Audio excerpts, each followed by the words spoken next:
Hello friends. और friends, हम सभी को पता है कि अब इलेक्ट्रिक कार्स ऑटोमोबाइल इंडस्ट्री की फ्यूचर बनने जा रही हैं और कई कार कंपनियां इसे बना भी रही हैं, जैसे कि टेस्ला, टोयोटा और टाटा जैसी कंपनी बहुत सारी इलेक्ट्रिक कार प्रोड्यूस कर रही हैं। लेकिन क्या आप जानते हैं कि आखिर ये एक्चुअली में काम कैसे करते हैं? मतलब कैसे इलेक्ट्रिक कार चलती हैं और कैसे काम करती हैं और वो कैसे ट्रेडिशनल व्हीकल से अलग होती हैं जो कि फ्यूल और डीजल पे बेस होते हैं।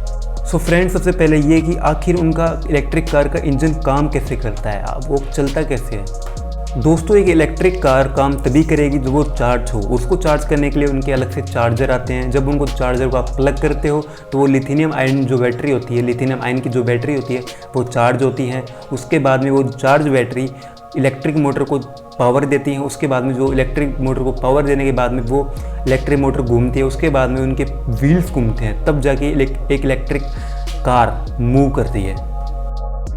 और वही अगर हम ट्रेडिशनल कार की बात करें तो उनको फ्यूल चाहिए होता है चलने के लिए, फ्यूल जैसे कि पेट्रोल और डीजल। और जब हम उसके अंदर फ्यूल डालते हैं तो वो फ्यूल इंजन के अंदर जाकर बर्न होने लगता है, जिसके कारण उसके अंदर एनर्जी प्रोड्यूस होती है और जिसके कारण वो ट्रेडिशनल व्हीकल मूव होती है। और दोस्तों, क्या आपको पता है कि जो इलेक्ट्रिक व्हीकल्स होती हैं वो ट्रेडिशनल व्हीकल के मुकाबले ज़्यादा जल्दी एक्सीलरेट करती हैं और उसी के साथ वो चलाने में हल्की भी होती हैं। और दोस्तों, अगर आप बात करेंगे वर्ल्ड फास्टेस्ट ट्रेडिशनल कार और वर्ल्ड फास्टेस्ट इलेक्ट्रिक कार की, तो उन दोनों में बहुत डिफरेंस है। जैसे कि हम ले लेते हैं ट्रेडिशनल कार के अंदर बुगाटी चिरोन और इलेक्ट्रिक फास्टेस्ट कार के अंदर टेस्ला रोडस्टर। आप इन दोनों कार को ड्राइव करेंगे तो आपको पता लगेगा कि बुगाटी चिरोन 0 to 100 की स्पीड को सिर्फ 2.4 सेकंड में पकड़ लेती है, और अगर आप टेस्ला रोडस्टर की बात करेंगे तो वो 2.5 सेकंड लेती है 0 to 100 की स्पीड पकड़ने में। और इसी के साथ आप ऑब्जर्व करेंगे कि जो टेस्ला रोडस्टर है वो लाइटियर फील होती है, मतलब हल्की फील होती है चलाने के अंदर बुगाटी के कंपेयर में।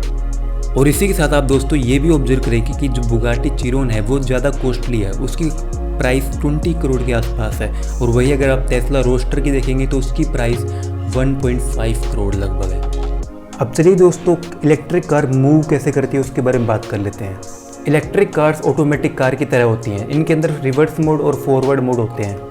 जब आप अपने व्हीकल के अंदर यानी कार या गाड़ी के अंदर आप गियर डालोगे और उसके अंदर एक्सीलरेटर के ऊपर पैर दबाओगे, ये कुछ चीज़ें होंगी जिससे आपकी गाड़ी मूव होगी।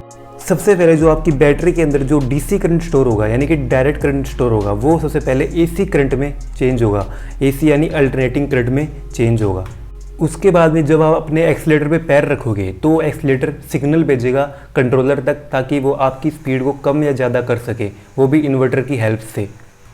उसके बाद में मोटर कनेक्ट होगी। उसके बाद में जो कोग है वो व्हील्स को रोटेट करना शुरू करेगा।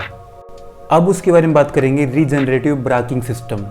तो दोस्तों, ये इलेक्ट्रिक कार के अंदर ऐसी टेक्निक होती है जिसके द्वारा जब भी आप ब्रेक लगाते हैं, जिसके कारण टायर्स के अंदर फ्रिक्शन पैदा होता है, उस फ्रिक्शन की जो हीट प्रोड्यूस होती है, उस हीट से इलेक्ट्रिसिटी बन के आपकी बैटरी में दोबारा जा सकती है और उससे आपकी बैटरी रिचार्ज होने लगती है। चलिए अब बात कर लेते हैं एसी और डीसी की। एसी मतलब अल्टरनेटिंग करंट। अल्टरनेटिंग करंट एक ऐसा करंट होता है जो अपनी डायरेक्शन को चेंज करता है, जैसे कि एक घड़ी के अंदर पेंडुलम अपनी डायरेक्शन को चेंज करता रहता है। और डीसी मतलब डायरेक्ट करंट, जो कि अपनी डायरेक्शन को चेंज नहीं करता, कंटिन्यूस एक ही डायरेक्शन में मूव करता है और ये हमेशा पॉजिटिव टर्मिनल से नेगेटिव टर्मिनल की ओर ट्रेवल करता है। अब चलिए बात करते हैं कुछ की कंपोनेंट्स की जो इलेक्ट्रिक कार्स के अंदर यूज होते हैं। सबसे पहला की कंपोनेंट है बैटरी। बैटरी एक ऐसा कंपोनेंट है जो इलेक्ट्रिक चार्ज को स्टोर करता है, फिर वो यूज करता है गाड़ी को आगे मूव करने में। दूसरा की कंपोनेंट है चार्ज पोर्ट, जो कि बैटरी से कनेक्ट होता है और वो अलो करता है इलेक्ट्रिसिटी को बैटरी तक पहुंचने में। तीसरा की कंपोनेंट है electric motor. Electric motor help करती है व्हील्स को रोटेट करने में। जब वो इलेक्ट्रिक पावर सप्लाई लेती है बैटरी से, तब वो उसको मूव करने स्टार्ट करती है, तभी अपनी गाड़ी जो है वो आगे मूव करेगी। चौथा की कंपोनेंट है on board charger. On board charger ज़रूरी है ताकि हम इलेक्ट्रिक व्हीकल्स को चार्ज कर सकें। पांचवा की कंपोनेंट होता है पावर इलेक्ट्रॉनिक कंट्रोलर। ये एक ऐसा कंट्रोलर होता है ताकि जो इलेक्ट्रिक सप्लाई हो रही है व्हीकल के अंदर उसको कंट्रोल करता है, जो कि लिमिटेड अमाउंट में इलेक्ट्रिसिटी को ट्रांसफ़र करे, क्योंकि जब हाई वोल्टेज पावर इलेक्ट्रिसिटी अगर इंटर हो जाती है जिससे कि आपकी बैटरी को खतरा हो सकता है ख़राब होने का। सिक्स्थ की कंपोनेंट है इन्वर्टर। इन्वर्टर एक ऐसा डिवाइस है जो कार के अंदर डीसी करंट को एसी करंट में चेंज करता है और ये अल्टरनेटिंग करंट की फ्रिक्वेंसी को ऊपर नीचे करने में भी मदद करता है, यानी कि कम या ज़्यादा करने में भी हेल्प करता है। अब चलिए बात करते हैं इलेक्ट्रिक व्हीकल्स की, इलेक्ट्रिक व्हीकल्स के टाइप्स की, क्योंकि इलेक्ट्रिक व्हीकल्स भी अलग अलग प्रकार की होती हैं। सबसे पहला टाइप है plug in electric. Plug in electric ऐसी कार्स होती हैं, ऐसी इलेक्ट्रिक कार होती हैं जो कि प्योरली इलेक्ट्रिसिटी से चलती हैं। सेकंड जो टाइप होता है वो है प्लग इन हाइब्रिड। ये ऐसी कार्स होती हैं जो मेनली इलेक्ट्रिसिटी पे चलती हैं, लेकिन इनको आप फ्यूल यानी कि पेट्रोल और डीजल से भी चला सकते हैं, क्योंकि इनके अंदर फ्यूल के लिए भी इंजन अलग से होते हैं। थर्ड टाइप होता है हाइब्रिड इलेक्ट्रिक कार्स।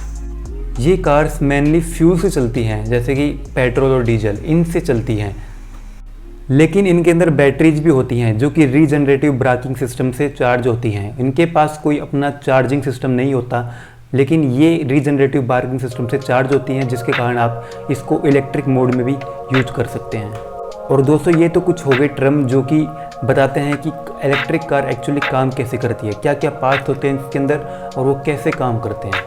और दोस्तों आप सभी को पता ही होगा कि किसी भी चीज़ के एडवांटेज होते हैं और उसके डिसएडवांटेज भी होते हैं। तो चलिए अभी सबसे पहले हम जानते हैं इलेक्ट्रिक कार्स के एडवांटेज।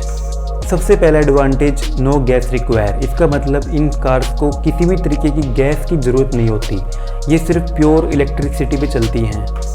दूसरा एडवांटेज है सेविंग्स, मतलब इन कार को चलाने में कम खर्चा आता है दूसरी ट्रेडिशनल कार के बजाय। तीसरा एडवांटेज है नो एमिशन। इसका मतलब ये कार्स किसी भी हार्मफुल गैसेस का एमिशन नहीं करती, जबकि ट्रेडिशनल कार कार्बन का एमिशन करती हैं, जिसके कारण हमारे इन्वायरमेंट में ग्लोबल वार्मिंग बढ़ रही है। और अगर हम इलेक्ट्रिक कार यूज करते हैं तो हमारे इन्वायरमेंट में ग्लोबल वार्मिंग कम हो सकती है। चौथा जो एडवांटेज है वो है सेफ़ टू ड्राइव। ये कार ज़्यादा सेफ़ होती हैं ट्रेडिशनल कार के मुकाबले ड्राइव करने में। पांचवा एडवांटेज है लो मेंटेनेंस। इसका मतलब इन कार्स की मेंटेनेंस कॉस्ट भी लो आती है, जबकि ट्रेडिशनल कार की मेंटेनेंस कॉस्ट हाई आती है। और इलेक्ट्रिक कार्स का मेंटेनेंस भी लॉन्ग इंटरवल में आता है, जबकि ट्रेडिशनल कार्स का मेंटेनेंस शॉर्ट इंटरवल में ही आ जाता है। तो फ्रेंड्स ये थे इलेक्ट्रिक कार्स के कुछ एडवांटेज। अब बात करेंगे इलेक्ट्रिक कार्स के डिसएडवांटेज के बारे में। तो फ्रेंड्स इसका सिर्फ एक डिसएडवांटेज है, और वो डिसएडवांटेज ये है कि इन कार्स को बनाने के लिए, इन इलेक्ट्रिक कार्स को बनाने के लिए रेयर अर्थ एलिमेंट्स का यूज़ होता है, जैसे कि नियोडियम, लैंथेनम, टर्बियम, डाइसोपोरियम और लिथियम जैसे कई ऐसे एलिमेंट हैं जो अर्थ पे रेयर है और इनका इसको बनाने में यूज होता है। तो फ्रेंड्स आज की वीडियो में इतना ही, और अगर आपको ये वीडियो पसंद आई हो तो लाइक और सब्सक्राइब जरूर करें।